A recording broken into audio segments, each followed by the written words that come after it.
For me, I'm excited about what's going on, and with an understanding of kind of the fans and what the perception is from the outside. But to know actually what our direction is, and to know that we're going to sustain that, and we're going to build this organization from the bottom to the top, and it's going to be consistent, and we're going to stay with it. It's an exciting time for me from that standpoint. So it's been busy. Again, you recognize the disappointment in the fans, and it seems like there's been a lot of negative. I look back at what Houston was able to do a few years back and where they're at right now. We needed to reset. It wasn't working. What we were trying to accomplish and the way we were doing it, trying to win, it just wasn't working. And we had to get a model going that was sustainable, a chance for us to build something that we could have success on a yearly basis, be able to compete. And we're like every other club that comes here.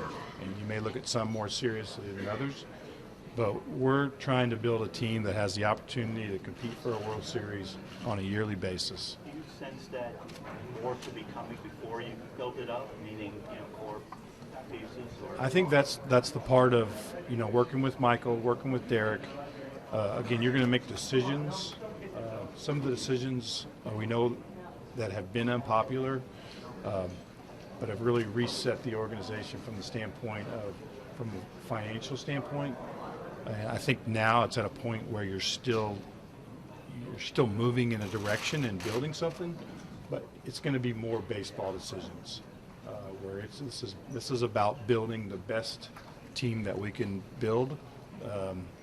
Starting with from our scouting and developing players. I mean, this is a we from the bottom up, and we know that we need all our factors to be on the same page, kind of in lockstep on where we're going, consistency, kind of a consistent march to being a great organization. Did you talk to G at all during the process or after the trade was official? I've texted back and forth with G throughout the course of the winter. Obviously, he won a lot of awards, so congratulations type thing. Sent him a text the other day as I watched the press conference. Told him New York's a great place to play. Again, I think you're never as a manager sitting there and even going to act like you're going to be better, or we can fill that spot right now. A guy that hits 59 homers, drives in 130-something runs. But on the back side of that, you recognize it still didn't work. And it wasn't working. We haven't been able to put a winning season together in a while. So there needed to be a change. And I know the fans of South Florida have been through this, but this is going to be different. It's a new group. You hope they'll have some patience with the new group, because I think the difference is going to be there's going to be a sustainable model that's going to be consistent, and with decisions based on continued development, continued growth, putting together an organization that has a chance to compete year in, year out. How important is it going to be to get the players, those that are remaining and may have to go through some rough times, to them to provide the leadership and stay with the program? What challenges? We're still building. We're still building this. What it's going to look like in this coming season, and I think there's a timing of that. When you start to know who your guys that you're going to lay your hat on, and you talk with them about what we're going through and what we look at and lay that out with them. I don't think that timing is now. I think there's a misconception in a sense of you want to have communication with your players, and you want to lay them out and know what the expectations are for them, them being accountable to their job and us being accountable to them. That doesn't necessarily mean we're asking their opinion on what moves we should make. That's not what this is all about.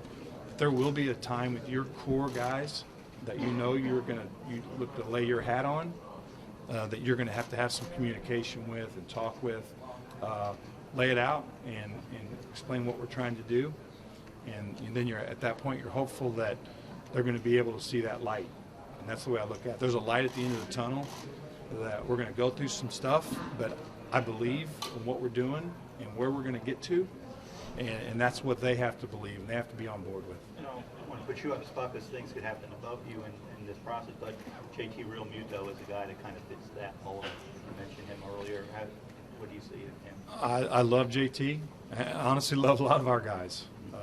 But JT is, and I talked about this a little earlier, he's a guy that I think all our players have so much respect for, the way he plays the game, the toughness that he brings, who he is as a person and who he is as a player. And I kind of laid, it's probably not fair, but I laid a little bit of a Yadier Molina tag on him because I think he's that kind of guy.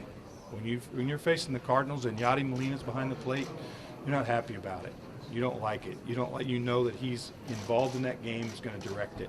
We feel like JT can be that guy. We're not saying he's there yet, but we think this guy will step up leadership-wise, has a chance to take steps forward in leading your pitching staff, and a guy that you can win a championship with. How last year going starting pitching, how tough was that as your manager with not having depth when guys went down or underperform? How tough? What was that like for you last year with that rotation? You know, it is what it is. You know, when you're going through it, and my thought is like, hey, we got to find a way to win a game. There's no time to complain about, hey, I wish I had Kershaw and Greinke and all these guys. You don't. So I think when you're in that, you're trying to find ways to win a game. And last year we were offensively built. And so we're trying to encourage our guys, hey, if we got to score 8, then we got to score 8. We got to go put up runs. And that's just the way it is. So I think when you're in that period, you're realistic when you look at it from afar or when you back away from it. But you never want your players thinking, you know, hey, we can't win because of this. You know, we can't whine about, oh, we don't have this or we don't have that. You have to find a way to win a game. And that's where you're at as a manager. And when you're going through a season, you're in a war. You're in a battle to just get your guys ready to play. And that's what you try to do during that. But when you step back at the end of the day and you look at it at the end of the season, you go, our chances weren't real good. You know, our chances when you throw that out there every day. And you don't want to downplay your guy. It just didn't work out, right? Some things that we tried to do. We had some injuries. Guys didn't bounce back. Guys that we were kind of counting on didn't step forward. And it didn't work. With Derek, obviously you've known him for a long time as a person, as a player. In his new role, what's that interaction been like? It's not been a ton of interaction. We had meetings in the winter, and really what I expected, you know, him laying out, you know, to us, you know, where we're going, how we're going to get there, and getting how, you know, again, laying out to us that, hey, we're going to have a plan, and we're not changing. We're sticking with it, you know, and we'll make adjustments. I'm sure there'll be, adjustments in how you're going to get there. But it's what I expected. John, he's taken a lot of heat, criticism. I understand. How do you see that? And is it fair, unfair? How do you see what's going on with that? Well, I know what goes on from the inside, so I know it's unfair. So, but I think if you look at, you know, Derek may be the first to admit that, hey, I would do some things maybe a little differently. I don't know that. But I kind of look back to Derek's first year, I think his first year in pro ball. He makes 58 errors, 50-something errors at shortstop, and we know what happened after that. So he's had a lot on his plate, a lot going on, a lot happening very fast. But I fully expect any adjustments that he has to make or that he thinks he has to make, we're just going to move forward. We're not going to look back. We're going to keep our eye on the prize and where we're going, and we'll make the adjustments as an organization. I have to make adjustments as manager. Mike Hill has to make adjustments. I'm sure Derek, in his own mind, will make the adjustments that he has to make. Don, you said that you said you're from the inside. The criticism's unfair. Why is that so? Just because I have more information than you all. Because as I watch the trade rumors and what's going on with stuff, it's, you know, through even the Giancarlo and different stuff, as I read, it's like, are we just making things up because they weren't close? And a lot of them had so much information that was wrong. So I know the truth in a lot of these matters. It's not for me to talk about. A lot of times you understand you take the high road. You're not going to go out and try to dispute everything that comes out because you waste all your time doing that. But I know the truth. I know what really happened in situations. It's not for me to talk about. If somebody else wants to talk about it, they can. But it's not something that you sit here, you don't have time or energy for that, to fight all that. It's just you keep your eye on the prize. Where are we going as an organization? Let's don't worry about all the stuff on the outskirts. Let's keep our mind on where we're going and what we're doing and what we're building.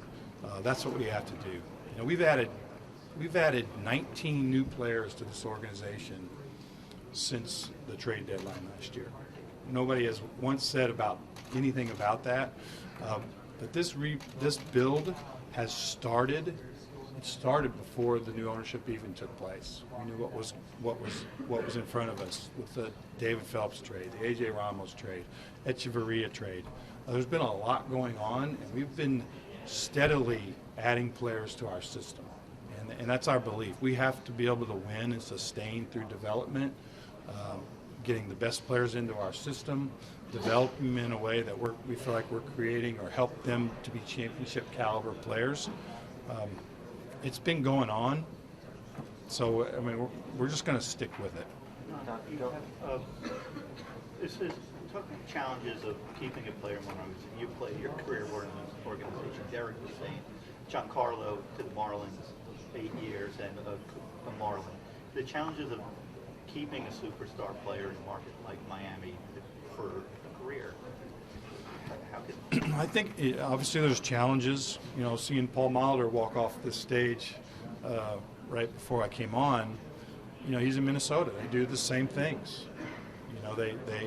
They have to build from within. So it's really hard to be able, with today's marketplace, to be able to go out and do to be able to sustain for your organization a deal. Some of the deals that you can do. We know we have to develop our players. And we have to build through our minor league system. So it's extremely hard in our market, but that's what it is. And that's the challenge of being a Miami in our market, is that we have to be better at developing our players. We can't make mistakes and then be caught in a situation that now we're strapped and it holds our organization back.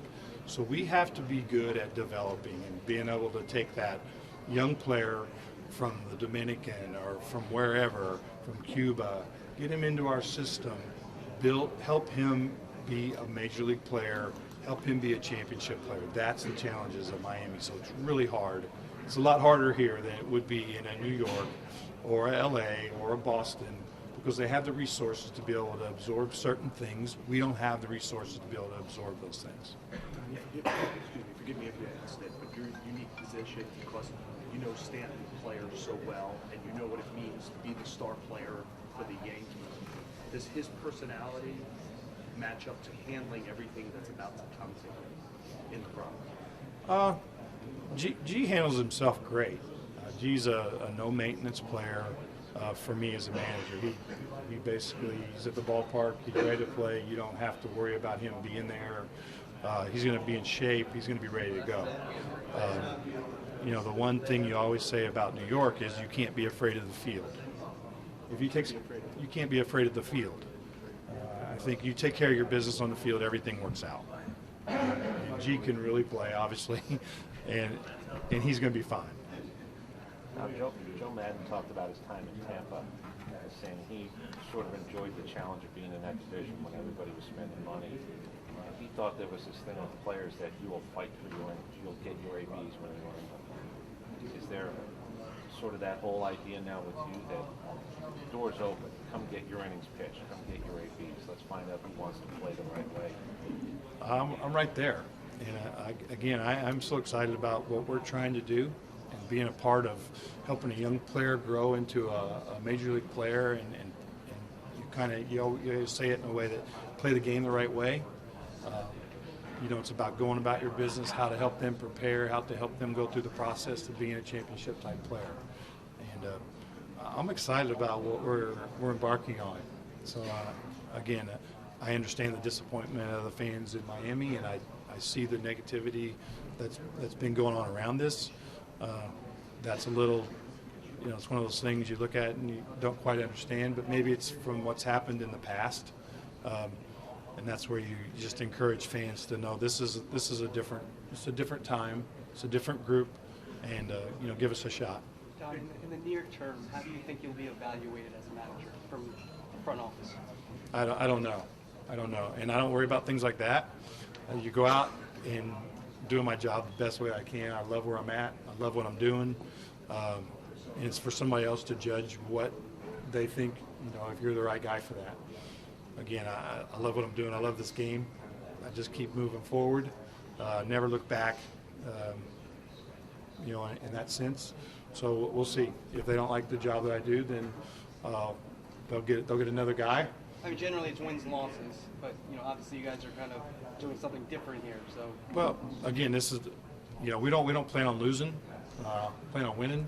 We're not going to talk about losing. I'm going to talk about winning games, and that's not going to stop. So it's never going to be different. I don't care what's going on. We're going to be talking about winning, and we're going to be a competitive club from the standpoint of we're going to play the game hard. We're going to play it right. There's going to be competition for our guys to be a major league player. We're going to build an organization that says, hey, if you don't want to play the game the right way, and we got another guy coming, and that's the way it's going to be. It's going to be a competitive world within the Miami Marlins organization. Some of the other teams referenced the last couple of minutes, Joe Maddon's Rays before they got to the World Series, the Astros. They lost a lot as they were trying to build something. And that's oftentimes just part of the reality of a build. So, how do you help guys get through that when in the clubhouse, obviously, winning is the focus? I think you continue to go through the process of winning. You prepare to win a game. You prepare to have a winning season. You prepare yourself as a player. We continue to coach. We can continue to prepare as a manager to win a game.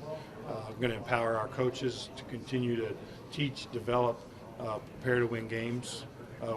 We have to teach the process, and we have to build the process, help them grow into that. So we don't ever back off away from, again, worrying about what happened yesterday or what they think might happen tomorrow. Let's win a game today. Let's be ready to play. It's going to be. It's pretty simple, honestly. You just don't give in to saying, well, I'm never going to say, hey, we're going to be awful. We're not going to win. Never. I've told players over the years, I've never ever went into a game thinking we're going to lose. I don't care what the matchup is. I don't care who's pitching for their side, who's pitching for our side. I've never, ever went into a game as a player or a manager or a coach thinking we're going to lose today. I think we're going to win. Hey, Don, speaking of winning, Buck is an old colleague of yours, old teammate of yours. He's just old, isn't he? He's getting old. Fifth oldest manager. Yeah, he's old. What's the most important lesson you learned as a player playing for him that you brought into the thing that Buck had a view of was he had a good vision of who could play and who couldn't. And to me, he knew exactly what he wanted in that locker room, the type of player that he wanted. And that's what is one of the things. He did a lot of things when he came in. He changed, we were not playing very well as an organization. Buck really was the first piece of stability of the New York Yankees. Right? He was the guy that set the tone for what went on there. Joe came in after that, obviously with a great group of players and did a tremendous job. And then Joe Girardi really followed that up. So Buck started that train. Buck came in and put all the preparation stuff. We were going to prepare. We were going to do this. We were going to do that. If we don't have the right guy, we're going to move him on. And so Buck had a great vision for young players and what he wanted. Your experiences and what you feel like Gary Denbo brings to this organization. No, Gary's a guy that, that's another thing. We've put some new eyes in this organization. Derek bringing in Mr. Denbo, who is basically the architect or part of the architect of all those great young players that the Yankees have in their system. And again, that's our model from the standpoint we're gonna develop players. We're gonna get as many good players in our system as we can, layer after layer. They're going to have to compete and fight to get through the organization, but we're going to help that player be the best player he can be, and that's Gary's specialty. He's a tremendous worker, has a great knowledge of what it takes, and very confident in where we're going with Gary Dimbo. When you were a player, early 90s, Gary's a minor league coach, did you know him at all? I really didn't. I met Gary more after I was retired. I would go back to, go to spring training, and then I would go like AAA and like Instruction League and things like that. And Gary was the hitting coordinator at the time, so our interaction came through that, where I learned about Gary, and obviously he's kind of went on and grown and grown and grown from there. So that's where it started. Plus, he's from Indiana, and it really can't be that bad if you're from Indiana. You know he's going to be good. So that's where it started. How you said that with Stanton, obviously it's on the field is what he has to just off the field in terms of handling the media. He's been a guy who's like Joel kind of asked you, but in terms of dealing with that part of it, the extra part of it, how do you think he'll do? I think he's, as long as he'll be himself. I think that's the one thing. It's tough because you're going to struggle at some point, and New York is not a great place to struggle. And the one thing about New York. For me, I'd love playing there because it's kind of a no excuse town. But when you struggle you could have had a good year or two, that's behind you. They want now, and so you're struggling for 10 days. You're going to have to live with it. And I think how you handle that is the important thing. But again, as long as he's himself, continues to take care of his business on the field. Struggling in Miami is just like not like struggling in New York. But I think he'll handle. He's a good person. He does.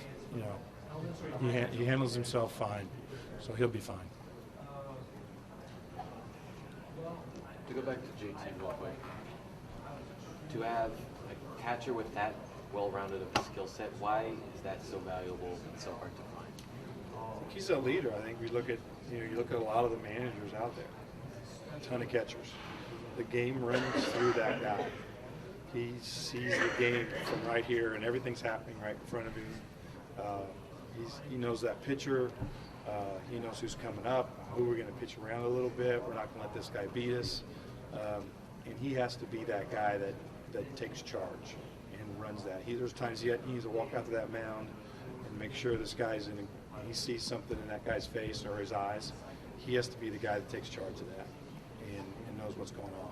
So it's a huge role. When you get that guy behind the plate, it's just a huge advantage for me as a manager because he's basically a manager on the field. And so as he develops, again, back to AJ, right? We brought AJ in as an investment, and AJ knows this, so I'm not like looking at this badly. It was an investment into JT and to his growth and helping him develop as a player. And we think that was, for me, it's money well spent. Because I feel like he took steps forward. Does he need to continue to grow? We all do, right? We need to get better and better and better all the time.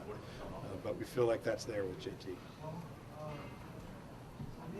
Don, you spent some time with Ichiro, and of course he still wants to play more intensely.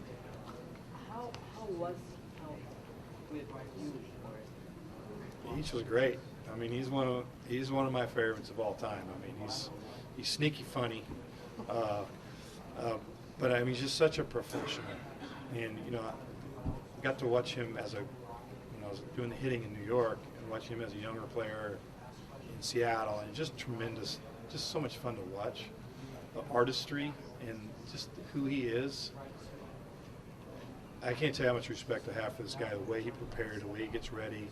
I think he was great for our club, from our guys seeing that professionalism and how he worked every day and continued to go through the process and just didn't look at, he just knows the grindstone, work, prepare. And I think he's really great for our players. But just to me, he's one of the best players I've ever saw play. And a different type player than a Giancarlo or a lot of different guys. But in his right and what he does, it was just an artist. Some people say that he could homer pretty much anytime he wanted to. I don't know about that, but I don't think anybody can homer anytime they want to. Well, He probably could have hit more. that time in It's kind of like a Boggs type thing that Wade took his hits, but he could have probably hit more homers if he wanted to take more chances. That's just not what his game was.